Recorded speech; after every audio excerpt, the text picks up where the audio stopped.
दोस्तों नमस्कार, ये है मार्गदर्शन फॉर सिविल सर्विसेज। मैं अनुराग चौधरी। दोस्तों मार्गदर्शन एनसीईआरटी श्रृंखला में आज की वीडियो में आप पढ़ेंगे 11वीं कक्षा के भूगोल भौतिक भूगोल के मूल सिद्धांत का अध्याय 11 वायुमंडल में जल।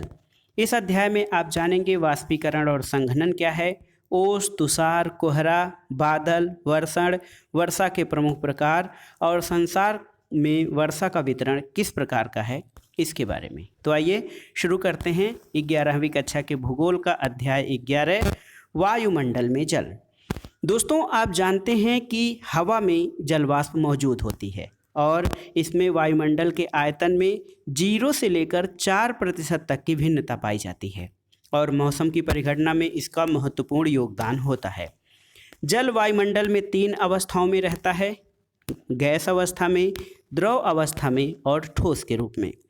वायुमंडल में जो आर्द्रता है ये जलाशयों से वाष्पीकरण और पौधों में वाष्पोत्सर्जन से प्राप्त होती है। आप जानते हैं कि हवा में जो जलवाष्प मौजूद होती है ये जलाशय के जो जल का वाष्पीकरण होता है, इसके अलावा पौधों में जो वाष्पोत्सर्जन होता है उससे उत्पन्न होती है और इस प्रकार वायुमंडल, महासागरों और महाद्वीपों के बीच जल का लगातार आदान प्रदान वाष्पीकरण, वाष्पोत्सर्जन, संघनन और वर्षा की प्रक्रिया के माध्यम से होता रहता है। दोस्तों हवा में जो मौजूद जलवाष्प होता है इसको आर्द्रता यानी ह्यूमिडिटी कहा जाता है। मात्रात्मक दृष्टि से इसे विभिन्न प्रकार से व्यक्त किया जाता है। वायुमंडल में मौजूद जलवाष्प की वास्तविक मात्रा को निरपेक्ष आर्द्रता कहा जाता है और यह हवा के प्रति इकाई आयतन में जलवाष्प का वजन है और इसे ही ग्राम प्रति घन मीटर के रूप में व्यक्त किया जाता है। हवा में जलवाष्प को ग्रहण करने की क्षमता पूरी तरह से तापमान पर निर्भर होती है और निरपेक्ष आर्द्रता पृथ्वी की सतह पर अलग अलग स्थानों में अलग अलग होती है। दोस्तों दिए गए तापमान पर अपनी पूरी क्षमता की तुलना में वायुमंडल में मौजूद आर्द्रता के प्रतिशत को सापेक्ष आर्द्रता कहा जाता है। हवा के तापमान के बदलने के साथ ही आर्द्रता को ग्रहण करने की क्षमता बढ़ती है और सापेक्ष आर्द्रता भी इससे प्रभावित होती है। दोस्तों महासागरों के ऊपर ये आर्द्रता सबसे अधिक और महाद्वीपों के ऊपर सबसे कम होती है और एक निश्चित तापमान पर जलवाष्प से पूरी तरह पूरित हवा को संतृप्त कहा जाता है। देखिए एक निश्चित तापमान पर जलवाष्प से पूरी तरह पूरित हवा को संतृप्त कहा जाता है। इसका मतलब ये होता है कि हवा इस स्थिति में दिए गए तापमान पर और अधिक आर्द्रता ग्रहण करने में सक्षम नहीं है, यानी कि वो पूरी तरह से संतृप्त हो गई है और दिए गए प्रतिदर्श यानी सैंपल में जिस तापमान पर संतृप्तता आती है उसे उष्मांक कहा जाता है। आइए जानते हैं वाष्पीकरण और संघनन के बारे में कि वाष्पीकरण और संघनन क्या होता है। दोस्तों वायुमंडल में जलवाष्प की मात्रा वाष्पीकरण और संघनन के कारण घटती बढ़ती रहती है। वाष्पीकरण वह प्रक्रिया है जिसके द्वारा जल द्रव से गैसीय अवस्था में परिवर्तित होती है और वाष्पीकरण का मुख्य कारण ताप है। जिस तापमान पर जल वाष्पीकृत होना शुरू करता है उसे वाष्पीकरण की गुप्त ऊष्मा कहा जाता है। दोस्तों दिए गए हवा के अंश को जल को अवशोषित करने और धारण करने की क्षमता तापमान में वृद्धि के साथ बढ़ती है, यानी किसी हवा के अंश में जल अवशोषित करने की और धारण करने की क्षमता तापमान में वृद्धि के साथ बढ़ती जाती है और उसी प्रकार यदि आर्द्रता कम है तो हवा में नमी को अवशोषित करने और धारण करने की क्षमता होती है। हवा की गति संतृप्त परत को असंतृप्त परत के द्वारा हटा देती है और इस प्रकार हवा की गति जितनी तीव्र होगी वाष्पीकरण उतना ही तीव्र होता है। जल वाष्प का जल के रूप में बदलना संघनन कहलाता है और ऊष्मा का ह्रास भी संघनन का कारण होता है। देखिए एक तो जो है द्रव अवस्था से गैस अवस्था में जल का बदलना जो है ये देखिए आपका वाष्पीकरण कहलाता है, लेकिन जलवाष्प का जल के रूप में यानी गैसीय अवस्था से द्रवीय अवस्था के रूप में या द्रव अवस्था के रूप में बदलना इसको संघनन कहा जाता है। ऊष्मा का ह्रास ही संघनन का कारण होता है। जब आर्द्र हवा ठंडी होती है तब उसमें जलवाष्प को धारण करने की क्षमता समाप्त हो जाती है। तब अतिरिक्त जलवाष्प द्रव में संघनित हो जाता है और जब यह सीधे ठोस रूप में परिवर्तित होते हैं तो उसे ऊर्ध्वपातन कहा जाता है। दोस्तों, स्वतंत्र हवा में छोटे छोटे कणों के चारों ओर ठंडा होने के कारण संघनन होता है। तब इन छोटे कणों को संघनन केंद्रक कहा जाता है। खासकर धूल, धुआं और महासागरों के नमक के कण जो होते हैं वो अच्छे केंद्रक होते हैं। ये पानी को अवशोषित करते हैं और संघनन उस अवस्था में भी होता है जब आर्द्र हवा कुछ ठंडी वस्तुओं के संपर्क में आती है, और यह उस समय भी हो सकता है जब तापमान उष्मांक के नज़दीक होता है। इस प्रकार संघनन ठंडा होने की मात्रा और हवा की सापेक्ष आर्द्रता पर निर्भर करता है। संघनन हवा के आयतन, ताप, दाब और आर्द्रता से प्रभावित होता है। संघनन तब होता है जब वायु का आयतन नियत हो और तापमान उष्मांक तक गिर जाए, और दूसरी बात ये कि वायु का आयतन और तापमान दोनों ही कम हो जाएं। तीसरा ये है कि वाष्पीकरण द्वारा वायु में और अधिक जल प्रविष्ट हो जाए। फिर भी हवा के तापमान में कमी संघनन के लिए सबसे अच्छी अवस्था होती है। दोस्तों, संघनन के बाद वायुमंडल की जलवाष्प या आर्द्रता निम्नलिखित में से एक रूप में परिवर्तित हो जाती है, और ये परिवर्तन ओस, कोहरा, तुषार या बादल के रूप में होती है। संघनन के बाद वायुमंडल की जलवाष्प या आर्द्रता ओस, कोहरा, तुषार या बादल के रूप में होती है। स्थिति और तापमान के आधार पर संघनन के प्रकारों को वर्गीकृत किया जा सकता है। संघनन तब होता है जब उष्मांक जमाव बिंदु से नीचे होता है, और तथा यह तब भी संभव है जब उष्मांक जमाव बिंदु से ऊपर होता है। आइए सबसे पहले संघनन के बाद की अवस्था ओस के बारे में जानते हैं। दोस्तों, ओस जब आर्द्रता धरातल के ऊपर हवा में संघनन केंद्रों पर संघनित न होकर ठोस वस्तु जैसे पत्थर, घास और पौधों की पत्तियों पर ठंडी सतहों पर पानी की बूंदों के रूप में जमा होती है, तब इसे ओस के नाम से जाना जाता है। इसके बचने के लिए सबसे उपयुक्त अवस्थाएं साफ आकाश, शांत हवा, उच्च सापेक्ष आर्द्रता और ठंडी और लंबी रातें हैं। आप जानते हैं ठंडी की लंबी रातों में ओस सर्वाधिक बनता है, और इसके बनने के लिए साफ आकाश, शांत हवा, उच्च सापेक्ष आर्द्रता, ठंडी और लंबी रातें हैं। ओस बनने के लिए ये आवश्यक है कि उष्मांक जो है वो जमाव बिंदु से ऊपर है। दूसरा रूप ये तुषार के रूप में भी हो सकता है। तुषार क्या है?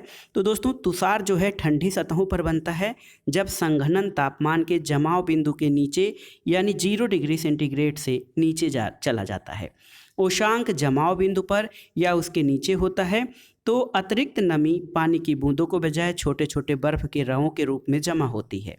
उजले तुषार के बनने का सबसे उपयुक्त अवस्थाएं ओस के बनने की अवस्थाओं के समान हैं। केवल हवा का तापमान जमाव बिंदु पर या उससे नीचे होना चाहिए। आइए जानते हैं कोहरा और कुहासा के बारे में। जब बहुत अधिक मात्रा में जलवाष्प से भरी हुई वायु संहति अचानक नीचे की ओर गिरती है, तब छोटे छोटे धूल के कणों के ऊपर ही संघनन की प्रक्रिया होती है। इसलिए कोहरा एक बादल है जिसका आधार सतह या सतह के बहुत नज़दीक होता है। दोस्तों, कोहरा और कुहासा के कारण आप जानते हैं विजिबिलिटी यानी दृश्यता कम हो जाती है और ये शून्य तक भी पहुंच जाती है। इसके अलावा जो नगरीय और औद्योगिक केंद्र हैं, यहाँ धुआं की अधिकता होती है। उसके कारण केंद्रकों की मात्रा की भी अधिकता होती है, जो कोहरे और कुहासे के बनने में मदद देती है। ऐसी स्थिति में जब कोहरा और धुआं एक साथ मिल जाते हैं, सम्मिलित रूप से बनते हैं, तो उनको धूम्र कोहरा या स्मॉग SMOG स्मॉग कहा जाता है। कुहासे और कोहरे में केवल इतना अंतर होता है कि कुहासे में कोहरे की अपेक्षा नमी अधिक होती है।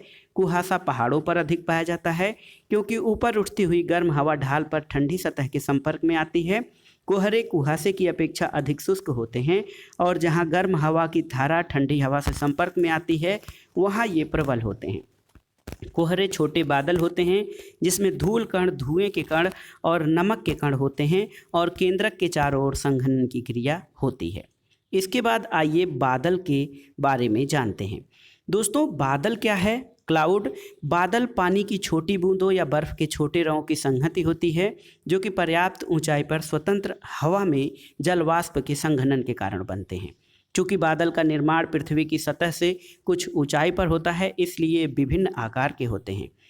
और बादलों की ऊंचाई, आकार, विस्तार, घनत्व और पारदर्शिता या अपारदर्शिता के आधार पर इनको 4 रूपों में वर्गीकृत किया जाता है। पहला है पच्छाव मेघ, दूसरा कपासी मेघ, तीसरा स्तरी मेघ और चौथा जो है वो वर्षा मेघ। तो आइए इनके बारे में थोड़ा सा जानते हैं। पच्छाव मेघ जो हैं इनका निर्माण 8000 से 12000 मीटर की ऊंचाई पर होता है। ये पतले और बिखरे हुए बादल होते हैं जो पंख के समान प्रतीत होते हैं। ये हमेशा सफ़ेद रंग के होते हैं। तो देखिए पच्छाव मेघ ये सफ़ेद रंग के होते हैं। इनका निर्माण 8000 से 12000 मीटर की ऊंचाई पर होता है। कपासी मेघ उनसे नीचे होते हैं। ये रुई के समान दिखते हैं और ये प्रायः 4000 से 7000 मीटर की ऊंचाई पर बनते हैं। ये छितरे और इधर उधर बिखरे देखे जा सकते हैं और चपटे आकार वाले होते हैं।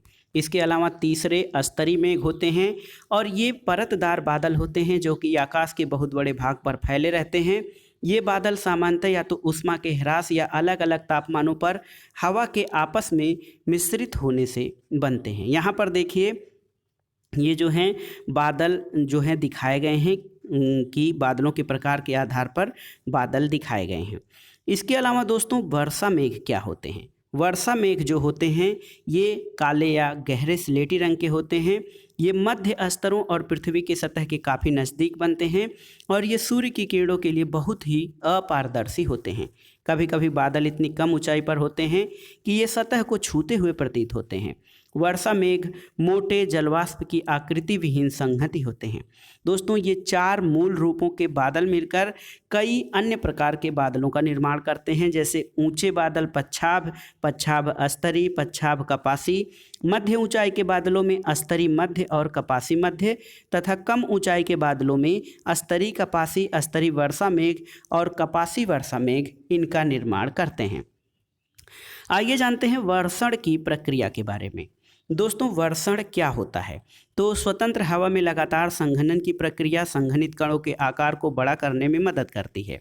जब हवा का प्रतिरोध गुरुत्वाकर्षण बल के विरुद्ध उनको रोकने में असफल हो जाता है तब ये पृथ्वी की सतह पर गिरते हैं। इसलिए जलवाष्प के संघनन के बाद नमी के मुक्त होने की अवस्था को वर्षण कहते हैं। देखिए जलवाष्प के संघनन के बाद नमी मुक्त होने की अवस्था को वर्षण कहा जाता है। ये द्रव अथवा ठोस अवस्था में हो सकता है। वर्षण जब पानी के रूप में होता है तो उसे वर्षा कहा जाता है, लेकिन जब तापमान 0 डिग्री सेल्सियस से कम होता है तब यह वर्षण हिमतूलों के रूप में होता है, जिसको कि हिमपात कहा जाता है। नमी 6 कोणीय रवों के रूप में निर्मुक्त होती है और ये रवे हिमतूलों का निर्माण करते हैं। वर्षा और हिमपात के अतिरिक्त वर्षण के दूसरे प्रकार सहिम और वृष्टि तथा ककरापात होते हैं। करकापात काफ़ी सीमित मात्रा में होता है और समय तथा क्षेत्र की दृष्टि से यदाकदा होता है। सहिम वृष्टि यानी जो है मतलब बर्फ़ सहित वृष्टि जमी हुई वर्षा की बूंदें या पिघली हुई बर्फ़ के पानी की जमी हुई बूंदें हैं। जमाव बिंदु के तापमान के साथ जब वायु की एक परत सतह के नज़दीक आधे जमे हुए परत पर गिरती है तो सहिम वृष्टि होती है और वर्षा की बूंदें जो गर्म हवा से निकलती हैं और नीचे की ओर ठंडी हवा से मिलती हैं, इसके परिणाम स्वरूप वे ठोस हो जाती हैं और सतह पर वर्षा की बूंदों से भी छोटे आकार में बर्फ़ के रूप में गिरती हैं। दोस्तों कभी कभी वर्षा की बूंदें बादल से मुक्त होने के बाद बर्फ़ के छोटे छोटे गोलाकार ठोस टुकड़ों में परिवर्तित हो जाती हैं और पृथ्वी की सतह पर पहुंचते हैं, जिसको कि ओला पत्थर कहा जाता है। और ये वर्षा के जल से बनती हैं जो कि ठंडी परतों से होकर गुजरती है। ये ओला पत्थर एक ऊपर एक बर्फ़ की कई संकेंद्रीय परतों वाले होते हैं। दोस्तों वर्षा के बाद आइए जानते हैं वर्षा के प्रकार। तो उत्पत्ति के आधार पर वर्षा को 3 प्रमुख प्रकारों में बांटा जा सकता है। एक है संवहनी वर्षा, दूसरा पर्वतीय वर्षा और तीसरा चक्रवाती वर्षा। तो संवहनीय वर्षा क्या होती है? दोस्तों हवा जब गर्म हो जाती है तो हल्की होकर संवहन धाराओं के रूप में ऊपर की ओर उठ जाती है। आप जानते हैं वायुमंडल की ऊपरी परत में पहुंचने के बाद ये फैलती है और तापमान के कम होने से ठंडी होती है। इसके परिणाम स्वरूप संघनन की क्रिया होती है और कपासी मेघों का निर्माण होता है। गरज और बिजली कड़कने के साथ मूसलाधार वर्षा होती है, लेकिन यह बहुत लंबे समय तक नहीं रहती। इस प्रकार की वर्षा गर्मियों में या दिन के गर्म समय में प्रायः होती है और यह विषुवतीय क्षेत्र और खासकर उत्तरी गोलार्ध के महाद्वीपों के भीतरी भागों में प्रायः होती है। तो संवहनी वर्षा, दोस्तों संवहनी वर्षा में इसके जो कपासी मेघ का निर्माण होता है, इसमें गरज और चमक के साथ मूसलाधार वर्षा होती है, लेकिन ये लंबे समय तक नहीं रहती है। ये वर्षा गर्मियों में या दिन के समय होती है और अधिकतर ये वर्षा विषुवतीय क्षेत्रों में, खासकर उत्तरी गोलार्ध के महाद्वीपीय के भीतरी भागों में होती है। दूसरा प्रकार पर्वतीय वर्षा का है। दोस्तों, जब संतृप्त वायु की संगत पर्वतीय ढाल पर आती है तो यह ऊपर उठने के लिए बाध्य हो जाती है और जैसे ही यह ऊपर की ओर उठती है, यह फैलती है, तापमान गिर जाता है और आर्द्रता जो है वो संघनित हो जाती है। और इस प्रकार की वर्षा का मुख्य गुण है कि पवनाभिमुख ढाल पर सबसे अधिक वर्षा होती है और इस भाग में वर्षा होने के बाद ये हवाएं दूसरे ढाल पर पहुंचती हैं, वे नीचे की ओर उतरती हैं और उनका तापमान बढ़ जाता है, तब उनकी आर्द्रता धारण करने की क्षमता भी बढ़ जाती है और इस प्रकार प्रतिपवन ढाल सूखे और वर्षा विहीन रहते हैं। प्रतिपवन भाग में स्थित क्षेत्र जिसमें कम वर्षा होती है उसे वृष्टि छाया प्रदेश या शैडो जोन कहते हैं। रेन शैडो जोन कहा जाता है, जहाँ पे कम वर्षा होती है और ये पर्वतीय वर्षा या स्थलकृत वर्षा के नाम से जानी जाती है। यहाँ पर देखिए दोस्तों, देखिए उष्ण चक्रवातीय वर्षा या फ्रंटल वर्षा क्या होती है। चक्रवाती वर्षा, दोस्तों आप जानते हैं कि बहिरुष्ण कटिबंधी चक्रवात और चक्रवाती वर्षा जो है वो चक्रवातों के द्वारा होती है। तो देखिए जो है हमारी जो है वर्षा में संवहनी वर्षा, पर्वतीय वर्षा और चक्रवाती वर्षा, तीन प्रमुख जो हैं उत्पत्ति के आधार पर वर्षा के प्रकार हैं। दोस्तों, संसार में वर्षा का वितरण किस प्रकार से है, इसको आइए शार्ट में समझ लेते हैं। दुनिया में या एक साल में पृथ्वी की सतह पर अलग अलग भागों में होने वाली वर्षा मात्रा के आधार पर भिन्न होती है और अलग अलग मौसमों में भी ये अलग अलग होती है। सामान्य तौर पर जब विषुवत वृत्त से ध्रुव की ओर जाते हैं तो दोस्तों वर्षा की मात्रा घटती जाती है, यानी विषुवत वृत्त पर सबसे अधिक वर्षा और जैसे जैसे हम ध्रुवों की ओर बढ़ते हैं वहाँ पे वर्षा की मात्रा कम होती जाती है। दुनिया के तटीय क्षेत्रों में महाद्वीपों के भीतरी भागों की अपेक्षा अधिक वर्षा होती है और विश्व के स्थलीय भागों की अपेक्षा महासागरों के ऊपर अधिक वर्षा होती है, क्योंकि वहाँ पानी के स्रोत की अधिकता के कारण वाष्पीकरण की क्रिया लगातार होती है। तो कहा जाता है जल में ही जल, तो ये सही है दोस्तों, महासागरों में अधिक वर्षा होती है।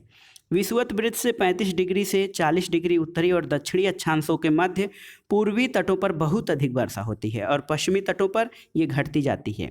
लेकिन विषुवत वृत्त से 45 डिग्री तथा 65 डिग्री उत्तर और दक्षिण के बीच जो पछुआ पवन होती हैं उनके कारण सबसे पहले महाद्वीपों के पश्चिमी किनारों पर वर्षा होती है और यह पूरब की तरफ घटती जाती है। जहाँ भी पहाड़ तट के समानांतर हैं वहाँ वर्षा की मात्रा पवनाभिमुख तटीय मैदान में अधिक होती है और यह प्रतिपवन दिशा की तरफ घटती जाती है।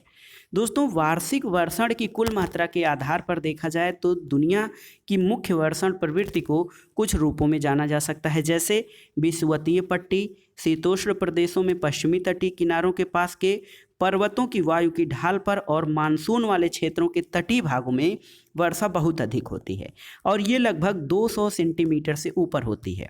महाद्वीपों के आंतरिक भागों में प्रतिवर्ष 100 से 200 सेंटीमीटर वर्षा होती है और महाद्वीपों के तटीय क्षेत्रों में वर्षा की मात्रा मध्यम होती है।